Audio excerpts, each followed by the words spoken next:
My name is Kobus and I'm the General Manager here at Dalby Biorefinery in Dalby.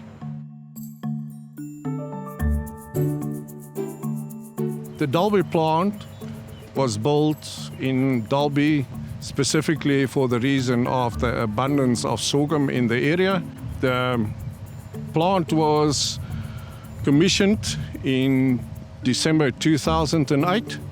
And it is the first and the only sorghum plant in Australia at this stage. The advantages of using sorghum is cheaper than corn in Australia. If we run at about 50% of production, in a month's time we will use between 7,000 and 10,000 tonnes of sorghum. From a tonne of sorghum, we make between 375 litres to 395 litres ethanol.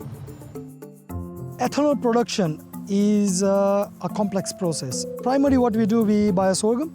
We buy a sorghum for one reason, and that reason is starch. And we convert starch into a glucose, and glucose we convert into ethanol.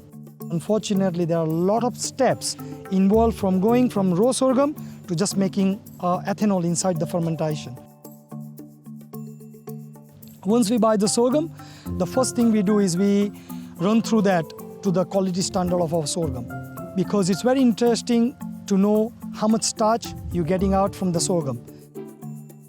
Once we finish this test, that goes into the silo. So if you look at it, there are a couple of silos here, and each silos are holding 1,200 tonnes.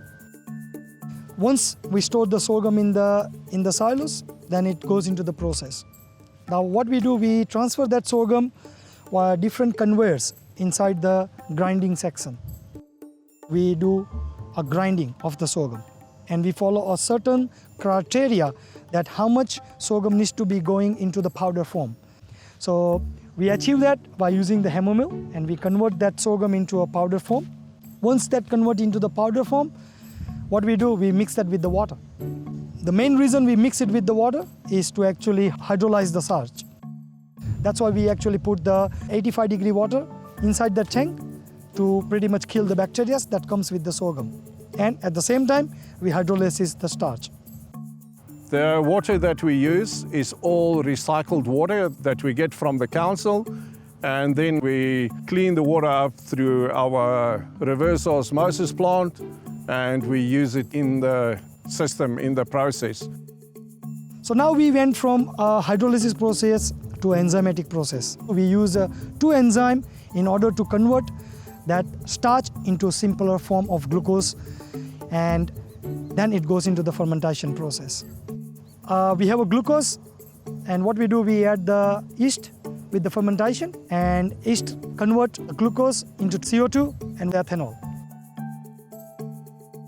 So now we have a fermentation which has alcohol, which we call ethanol, and the rest of the things that remain or comes out from the sorghum, which is the protein, fiber, fat. It's all sitting in a dissolved form in the fermentation, and the husk and the rest of them which is in a suspended solid. This fermenter, we take it into the distillation, where we distill the fermenter and convert that into a pure alcohol. And we recover the alcohol from there at 93% strength. That alcohol, we put it through a dehydration, where we actually take a water molecule out from ethanol and convert into 100% pure alcohol. The rest of the product that comes out from the distillation, that we run through the decanters, where we convert that two products into two byproducts, which one we call as a WDGS and the syrup. WDGS is a simpler form. The complex form is wet distiller grain with a soluble.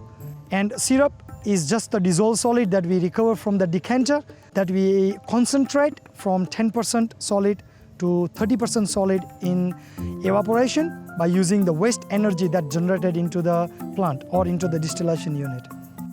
We have just installed a dryer which dry the product, because the wet cake shelf life is about 7 days, and the dryer reduces the water content from 68% to 10%.